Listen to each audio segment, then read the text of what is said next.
ka ba sa kalabasa? Anong luto naman dito ang paborito mo? At baka hindi mo pa ito nasusubukan. Hi everyone, this is Mami Lynn and for today's video, kalabasa chips naman ang lulutuin natin. Tara, start na tayo. Meron akong 1/4 part na kalabasa dito. Nalinis ko na ito, ngayon naman slice lang natin ito ng maninipis. At mas maganda po sana kung mas manipis pa po dito. Ayan.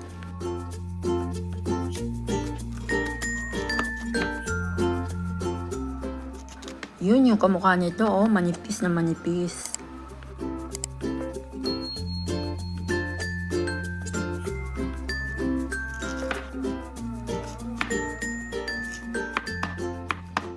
Kapag nahiwa na natin lahat, gagawa naman tayo ng butter. Gagamit tayo ng 1/2 cup na harina, 3/4 cup ng cornstarch, baking powder, asin, pamintang durog, at MSG o kaya naman ay magic.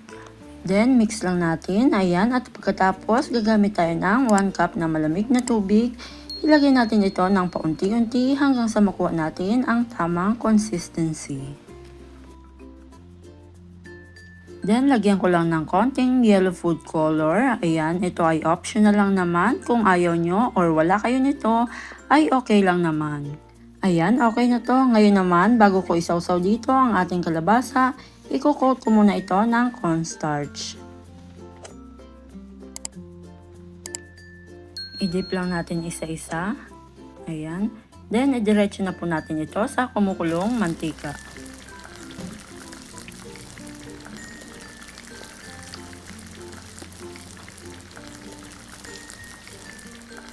After nyan, baliktarin naman natin para naman maluto yung kabilang side.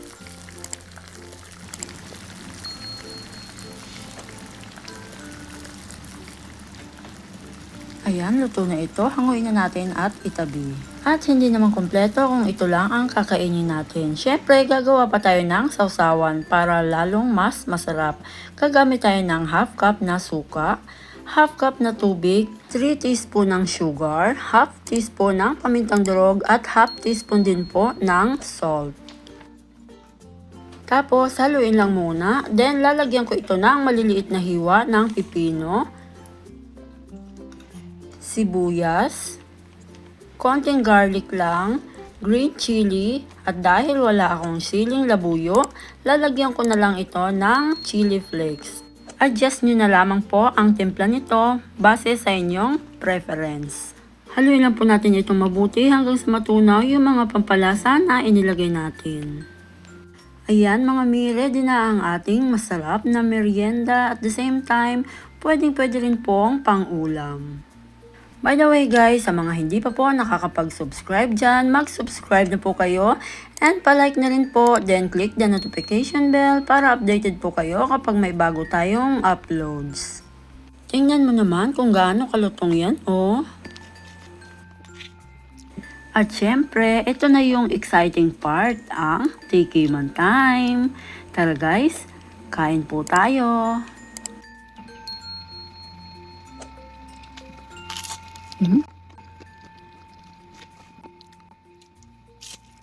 Napakalutong at napakasarap talaga nito. Lalo na sa kapares nitong sausawan, oh.